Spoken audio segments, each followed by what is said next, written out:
Hey, Inspired Tribe. How's it going? Welcome to the Inspired Livestream. It's good that you're here. It is Thursday, January 14th, 2021. It's with a big W, 1. Well, according to Kristin's timeline, it is Friday, which we accept that. We accept the notion that it is Friday. We have way more Fridays in our house than any other day. And we love it. We're excited that you're here. We're healthy, we're wealthy, we're whole and free. We want to welcome everyone, our new members in the tribe. I'm Jean Nolan. This is Kristin Nolan. Maybe she'll come and join us, but she's sitting here. You'll hear her giggle and give me signals sometimes and throw in some wisdom. Today's a wonderful and beautiful day. We wanted to welcome everyone, of course, everyone, but everyone who's new. And there's an Inspired Tribe rule that, first of all, it's always live when you watch it. So if you're here now or here later, it's live for you when you watch it. And the second rule is as soon as you watch a live stream, you are automatically a member of the Inspired Tribe. There's absolutely nothing you can do about it. You're going to be a member for life. This is how it works. There are no fees. There is no other commitment other than bringing your co-creative power and bringing your love. So thank you for being here. We appreciate you. We love you all. Today we have an interesting topic, saints in disguise. And I'm going to talk about this in just a minute. I want to welcome everyone in the live chat and start off with a very interesting story that changed our perspective quite a bit on life and everything. Hey, Black Sky is here. It's good to see you. Emma is here. Jeanette is here. Very good to see you. Angel is here. Agnieszka, hey, how's it going? Margaret is here. Good to see you. Kay Ambrose is here. Luana Silva is here. Christopher's here. If you guys feel like it, please let us know where you're tuning in from. I know, for example, Agnieszka's movie is tuning in from Scotland. I know a lot are tuning in from the U.S., of course. Hey, Pamela, first timer. Welcome to the Inspired Tribe. This is a wonderful place. Starting next week, we're going to do once per week. We're going to start the Center of the Circle game again. You want to stick around for that very powerful game invented by my wonderful wife. Luana's tuning in from Winnipeg. Then Marguerite is tuning in from Toronto. Hey, Kentucky's here too. That's pretty close. That's awesome. Washington State, we got a lot of people here. So I want to share a story that's kind of lead into our topic of the day. But let me put a whole sentence. You know, we're healthy, we're wealthy, we're whole, we're free. That's our motto for every live stream. That's our motto for the year. It has been for the past year. It's going to be. Remember this, we're healthy, wealthy, whole, and free. Isn't it a beautiful thing to affirm? But I want to put a motto for this live stream on kind of the top of the hour here, and that's reality is not just stranger than you think. It's stranger than you can think. And that is pretty much, if you view life through that lens, that everything's a lot different than what it appears on first sight. You will be surprised every step of the way. And part of that reason is simply because we decode reality with our physical senses, what we see, what we smell, what we taste, what we hear, what we touch. And those senses are simply very limited in their, they're amazing, but they're limited in their capacity. And one of the probably most interesting facts about this is that we can actually only perceive less than 1% of the light that is out there. So we perceive 1% of all of the spectrum of light and waves that is out there. So that pretty much, when we then, pass judgment on anyone or anything by just using these senses, we miss out on pretty much everything else that is there.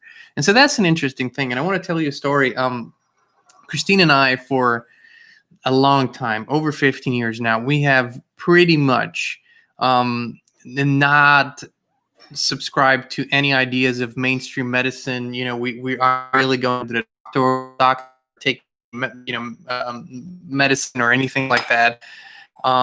We are we have explored a path of healing and health that is beyond the idea of mainstream medicine.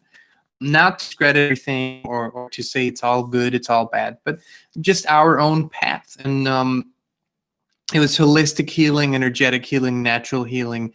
And so we have pretty much established a beautiful network of wonderful people that if we ever feel like there is some sort of assistance that we need in any healing process or expansion process, we can reach out to them. And in the creation of that circle, we have had many, many surprises. And I want to tell you the story about a healer, and that's back when we lived in Europe, in Slovenia, who was recommended to us by a dear friend. And they just said, this is his name, this is his number, text him or call him and make an appointment. And here's, we have seen a few healers in our time, and some that are, of course, more doctor-like looking, and some that are different looking. But when we talk about healers, everyone kind of has this a saintly image, right? Yes. You think about someone dressed in white and crystals everywhere, and just there's a stereotype like there is for anything. But at any rate, you just expect a certain vibration, even in the environment of that healer. And so, and this healer was working in the apartment that he had rented, and on the first floor of an apartment house and of a complex. And it took us a while to find the right door, but eventually, we knocked on the right door and he opened. And immediately my first thought was, oh, we must be in the wrong place. There was smoke coming out of the door, and he had a cigarette in his hand, and he was a little on the well-fed side, I'd say, and whitish hair. And there was the room was literally smoke-filled. And so he had a cigarette in his hand and said, well, I think you're looking for me. He already knew we were. And so we walked in, and Kristin and I don't like smoking, don't like cigarettes, don't like cigarette smoke. We usually don't walk to any rooms or places where there is smoke, just because we don't tolerate it very well. Interestingly enough, it didn't bother us at all. It was like we couldn't even smell it, but it was there, it was in the whole room. And so we sat down, and he just kept like chain smoking one cigarette after the other. And it was, I'm not going to kid you, there was this idea of, how can that be a healer? I mean, that guy's literally just lighting up one cigarette after the other. But our friend recommended him, so we were like, okay, we're going to go with this. And Kristin went first, and it's all very basic. She laid down. There was a circle. She laid down, and he did his thing. And while he was treating or healing, he had a burned CD with like 1 million songs on it, which is anything from 70s, 80s, 90s pop songs. They were literally blasting while he was healing, and he was just tapping along to the music, like the top of the pops or whatever. And I was just completely speechless. I've never seen anything like that. I've seen healers, but I've never seen anything like that. And sure enough, Kristin got up and she felt a lot better, and she had a strong sense of what was going on. She could feel the work that he was doing, and she could feel the impact that it had on her body, and she felt very, very at home, comfortable, relaxed, harmonious, which is very important when you work with someone like that. That's an intimate kind of work. And it was an amazing experience. And it turned out I went after her. It was an amazing experience for me too. But when we walked out of the smoke-filled room, because after we got done with the healing sessions, he kept on smoking because he's a chain smoker. Yeah, when we talked a little bit, and then he loves to drink like 17 espressos a day. And when he gets home, he likes his glass of whiskey, and he indulges.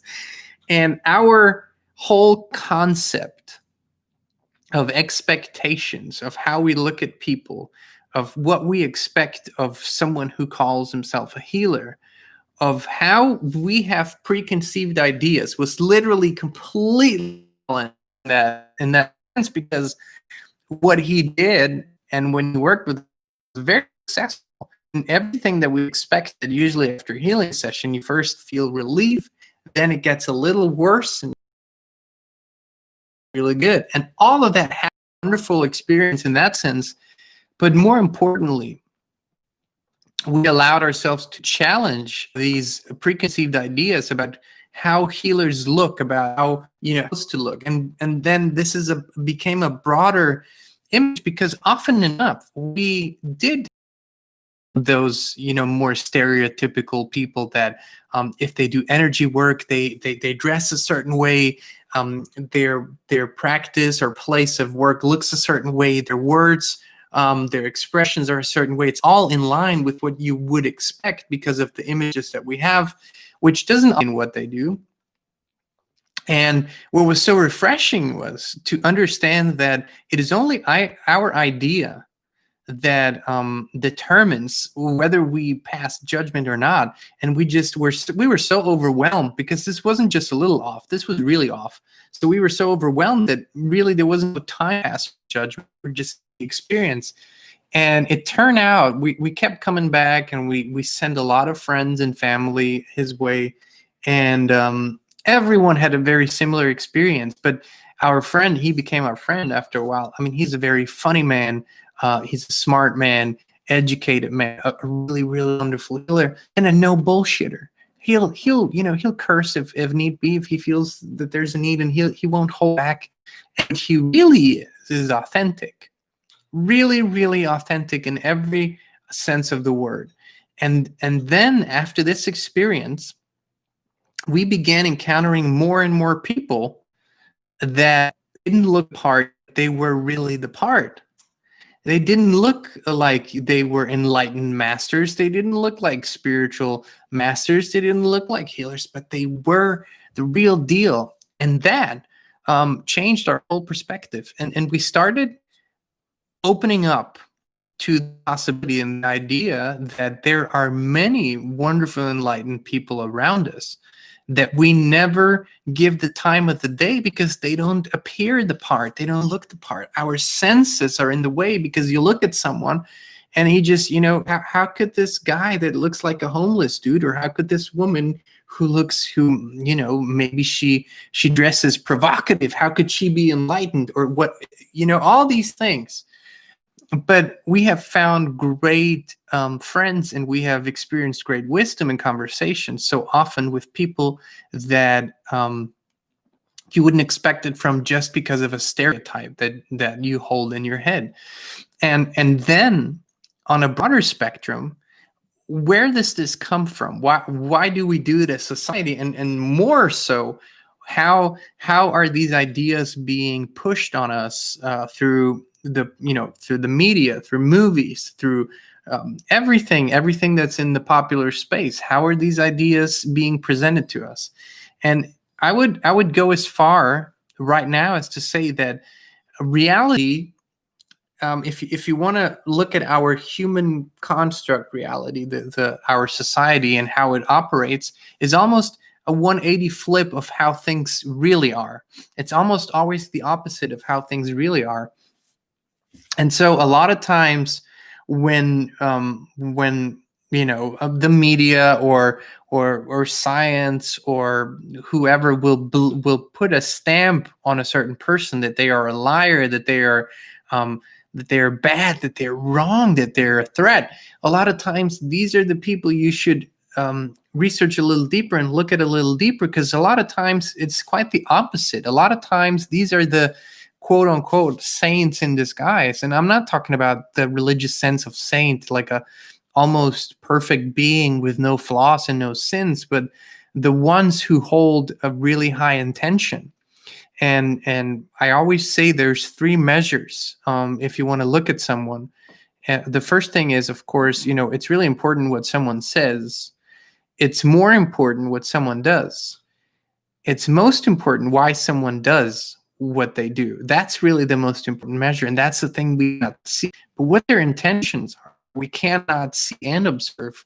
There must be another way to feel it, because you cannot quantify it with your senses. You cannot look at it and say, well, this is why they do it. This is their why. You have to go deeper to understand this. And so this is maybe an encouragement, not just the story, but in general, to let go of the preconceived ideas, of the boxes. We have many boxes in our head, and look at your reality, the people in your life, the people that play a role. Some of those people are closer to you. Some of those people are in the public eye. Some of them are celebrities. Some of them are doctors. Some of them are scientists. Some of them are TV personalities. Some of them are politicians. Look at those people and go beyond the appearance, go beyond their stigma, go beyond the stamp that they have, that was given to them by society, and feel a little deeper. You will notice that we have a lot of really, really good people with high intentions that are portrayed as the exact opposite. Much like our friend the healer, who, if I would have seen him in a cafe, I would have said, that's an overweight, chain smoking dude that probably, probably I would never guess he's a healer. I would guess that he is, and make no mistake, this man has helped thousands and thousands of people with terminal illnesses, with cancers, with injuries, with tumors, with you name it, work, well-known work, but does not appear or look the part, and isn't interested in what people think about him, isn't interested in what people say about him. He's actually about what he does, how he does it, and why he does it. That's what he's about. And how can we, so many times, the question is, how can we move beyond these judgment calls that we have? And I want to differentiate here, because people say, well, don't we have intuition? Don't we have a first impression? But if you ever have the courage to do it, try to put a blindfold on for just a day. Just a day. Maybe someone will guide you through the day to help you walk and do. But if you put a blindfold on, a whole layer of your judgment process is impaired. It's gone. If you don't see someone, it's gone. You don't have that color of his skin is. Can't tell perceive that person. What it allows you to get a feel for them, and that's the answers in the question. It's to feel. All of a sudden, you feel your way through that. I have been surprised so many times, and I've made a judgment call so many times in my life where I have, on first glance, judged someone, not to be harsh, just as a thing trained, and we were trained through life to be that way, and had to completely retract and had to completely take back what I thought about them, and I'm not as good as Kristin, for example. Kristin is she always amazes me as when how absolutely ruthless she is with herself. If she had made a wrong judgment about someone, to immediately, as soon as she realizes that, to immediately make a 180 and accept that person for who they really are, rather than for who she thought that person was, which is a wonderful quality. I don't have it that way. For me, it takes a little longer, but she can do that as soon as she realizes it's there and all the past judgment is gone. For me, it's more a cleanup process. I need a little longer. Thank you for saying that. Well, I'm trying to get as non-resistant with that as you are. I want to bring Sadhguru in one more time, because he's we listen to him sometimes. You can find a lot of wonderful videos on YouTube, but I'll tell that story one more time for those of you who are new. And Adis, thank you so much. Is that our friend? He made a contribution. Thank you so much for your contribution. We really, really appreciate it. Thank you. That's going to be a good cup of tea for the two of us. So Sadhguru speaks about it in a very beautiful way. You've heard that story, but some of you haven't because you're new in the tribe. And he has a team. He's a guru that has a place in a big ashram in India, and he's has a place in Tennessee. And so he has a lot of people that he teaches that come to him that ask questions, thousands and thousands of people. And he once explained that he has a lot of staff on that work for him, some who have been with him for 30 years now. And he says sometimes someone new will come to the ashram and ask him about one of his employees and say, well, how is such and such? And what kind of person is that? And he always says that he does not have a label for the people that he knows, for even the friends in his life, because he says, I can tell you about their qualities. I can tell you what they're really good at. I can tell you what they excel at. I can tell you what their strengths are. But I can't tell you how they are, or I can't put a judgment on their character, because every morning when we meet again, I accept the new experience of them, and I allow myself to experience them for who they are, not for who I believe they are, which is a totally different thing. And this might be an encouragement to reevaluate all the relationships, all the professional, family, private relationships. Once we believe something about someone, we view them through that lens. That's a judgment that we have. We don't experience the person anymore, the human being anymore. We experience them through the lens of who we believe they are. And they are not who we believe they are. They are who they are. They change, they evolve, they expand, they transform, they have experiences. They go through all of that. They are human beings, and it is our greatest gift that we can give to each other, to actually allow ourselves to meet and interact with people and accept them for who they are in that particular moment, not for who they were a week ago, a month ago, a year ago. And so past the first layer of passing judgment on appearance, there's also this, I as soon as I'm getting to know someone, I have to box them in. I have to put them, this is my spiritual friend. This is my athlete friend. This is my philosophical friend. This is my political friend. This is my going out party friend. And then we put them in those boxes, and we leave them there. And a lot of times, then they don't fulfill our expectations of who we believe them to be. But more importantly, we deprive ourselves of the real experience that we could have, because there are so many really saints in disguise out there that have so much to offer, that have so much inspiration and beauty to give to us, that have wisdom to share, and that the universe sends us, literally sends us, according to our desires and vibration, to give us answers to questions. But the universe does not do it in a way where they have a sign. I was sent by the universe. I'm a wise saint, and I'm going to give you the answer to your questions. Also, I have a bag full of money that I'm also going to deliver to you here. It's not how the universe operates. It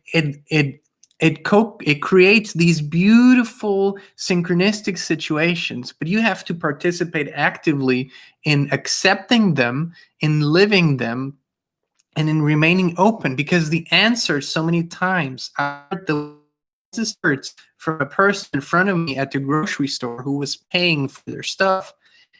They were talking to the cashier. The conversation, I have no idea what it was about, but it was one sentence in that conversation that answered a huge question I had. I know didn't know about my question, and I know in the context that's not what they were talking about. But I had the question. It was so present in my mind. Does that matter? It matters. And that's when we release the judgment. That's when we acknowledge truly every moment, every person is meaningful, that truly every experience has purpose, and that we cannot escape these synchronistic events. It's not like they just happen every now and then. They happen all the time. It is our life. When we let go of the preconceived ideas, we receive in grander ways than you thought possible. And then you can receive healing from a chain smoker. And then you can have the deepest conversation with someone who just appears to not be interested in anything. There is so much to gain from opening up, so much to gain from letting go of these boxes in our heads. And that's really when you realize that there are many saints in disguise out there, even in the in places of in the public perception, that you wouldn't believe. You wouldn't believe. You wouldn't believe. It's just that way. Now let me jump through the comments here a little bit. Okay, so I know New York City. How's it going? South Africa. That's beautiful. Wonderful. Thank you for tuning in. Winnipeg, Toronto. We had Kentucky. I already said that. Montreal. So we have presence here. Oh, Canada. Beautiful. So oopsie doopsie. What am I into? Pamela is asking, what did his energy feel like to you? The healer's energy. Once that's just me. Once I moved past the shock of this apparent, it's almost like an oxymoron. You someone is going to help you have greater health while they're chain smoking, but again, just beliefs. But the energy was beautiful. Actually, he has a beautiful energy, a warm, loving energy, an authentic energy, and a big field around him. And one more interesting thing is, even though before the healing session he smokes, after the healing session he smokes, so it's usually a little bit of chatting and maybe 20 minutes of talking, where you are in a cloud of smoke. Once you walk out there, your clothes don't smell smoke. Your hair doesn't smell. Your skin, which usually it does, nothing. It's like you weren't even in an environment of a smoker. It's pretty amazing.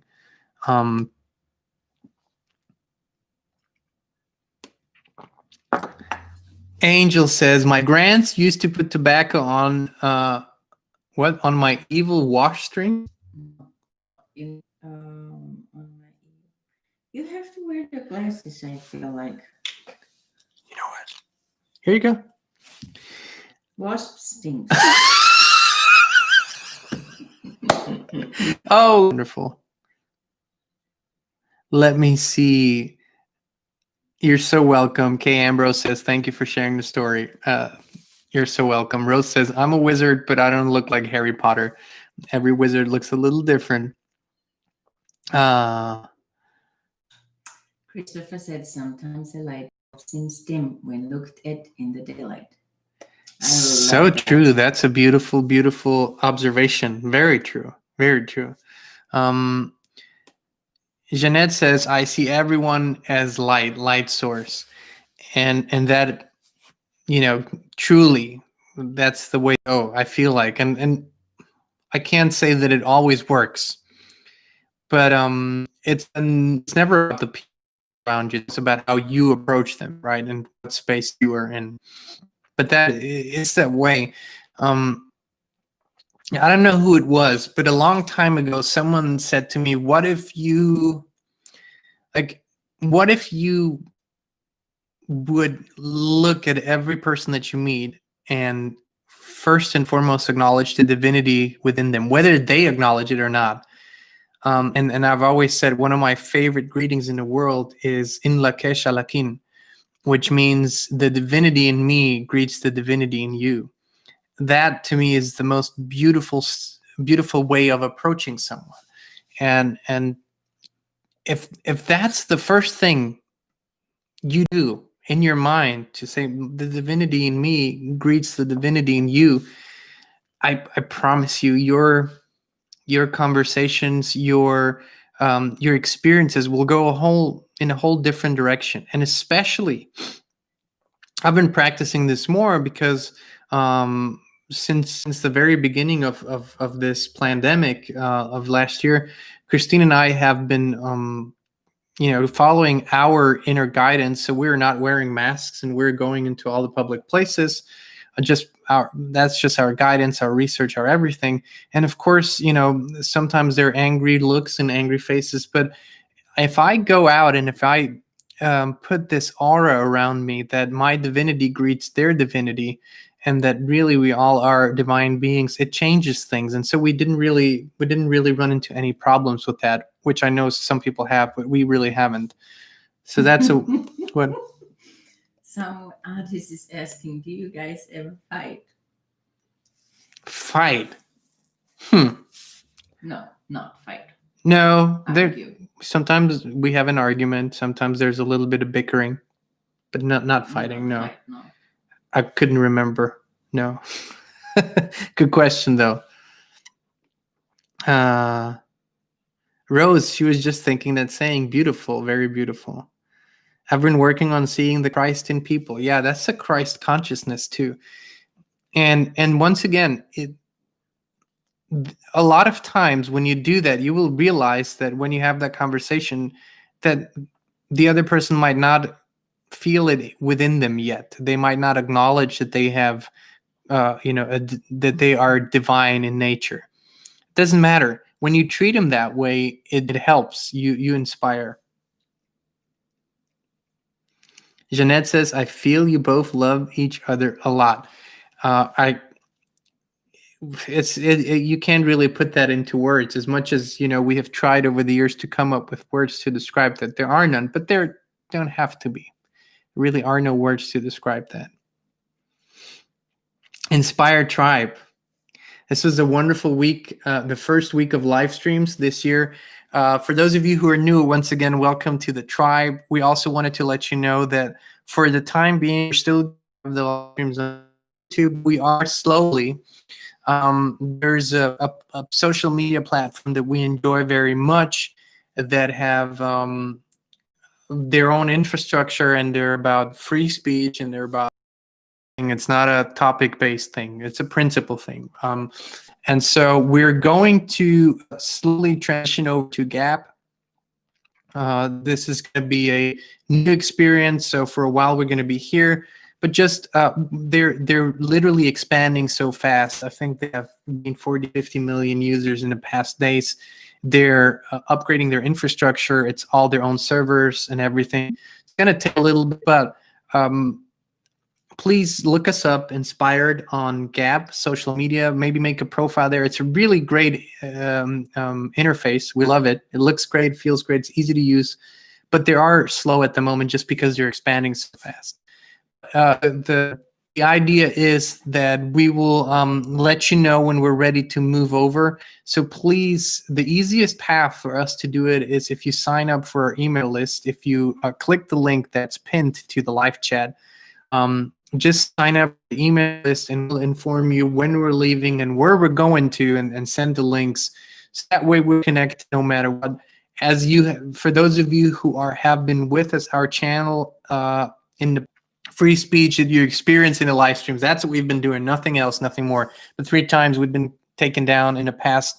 And it's not that we are angry, mad, or we are, we're just expanding into an experience that is that reflects the amount of freedom that we have within us. So please do sign up. That's going to be the easiest way moving forward.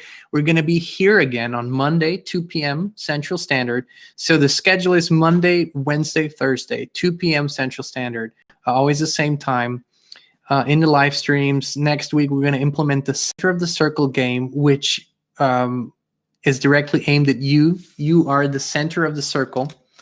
And someone's going to be in the center of the circle next week. Our regular experience, so we do that. That was invented by my wonderful wife. Well, check out our website, inspiredchannel.net. A lot of wonderful things. There's a weekly iMembership call every Wednesday that we do. That's powerful, expansive journey. It's in depth. It's a membership thing. It's $69 a month, and it's every Wednesday. To welcome you there. And if you feel inspired, check out our merch store. Also, the links are all here on the YouTube channel or on the website. And we appreciate... The Inspired One will start soon. The Inspired One? The Inspired One course. Oh yeah. Thank you. The next Inspired One course, the Empower Yourself course, will start soon. So all of that is on our website, or send us an email to 365inspiredchannel .net. Oh, sorry, 365 inspiredliving@gmail.com. That's the email address, and inspiredchannel.net. That's the website. I wrote it down. Thank you. Christine put it in the live chat. All right, you guys, we love you all. And as always, if there's anything pressing, if there's anything out of the ordinary, and these times are interesting, to say the least, we might jump on a spontaneous live chat. So make sure you hit the subscribe button, the like button, and the bell button where you get the notifications. So as soon as we go live, you'll get notified on your YouTube app. All right, tribe. Thank you for being with us. Oh, the picture on Gap is the same as on our website, right? Or is it the same as it is here? I'm not sure. I'm not sure either. It's either the one that's on here or They will know exactly when they see Yeah. it. Yeah, it's we're keeping it pretty consistent, I think. So you'll know. And yeah, that's it for today. If you have any questions, send us an email, and we'll see you next week, Monday, 2 p.m. Central Standard. Be abundantly blessed. We love you.